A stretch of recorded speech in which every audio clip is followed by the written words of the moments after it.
Avarinniy Tracker 2 avtomobilini ko'rib turibsizlar akalar. Oldi mordasidan lo'qga urilgan. Udarga e'tibor berasizlar.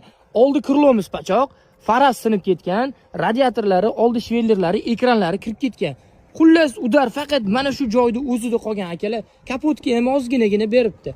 Endi qaranglar, Tracker 2 avtomobili 2023-yilda ishlab chiqarilgan. Rul airbag otgan, torpedan airbag otgan, sideniyani ham airbag otgan ekan. Keyin mana bu joyda ham miyachina joyi bor. Akalar, bu mashinani bilasizlar, avariyli holatda sotib olganmiz. E'tibor bersanglar, bu tomonlariga hech narsa qilmagan, lekin bitta ashifka egalaridan urilgandan keyin bu eshikni ochganlarida mana bu krloni qiyshaytirib qo'yishgan. Akalar, mashinamiz ko'rdinglar, 2023-yilda ishlab chiqarilgan, 60 ming kilometr masofani bosib o'tgan Tracker 2 avtomobili. Bu mashinani Samarqandga borib sotib oldik. Butun O'zbekiston bo'ylab xuddi shunaqa urilgan, avariyli yongan mashinalar olib qolamiz.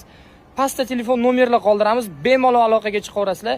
Sizlar uchun xizmatdamiz, 24 ga 7 aloqadamiz akalar. O'zinglarni ehtiyot qilinglar.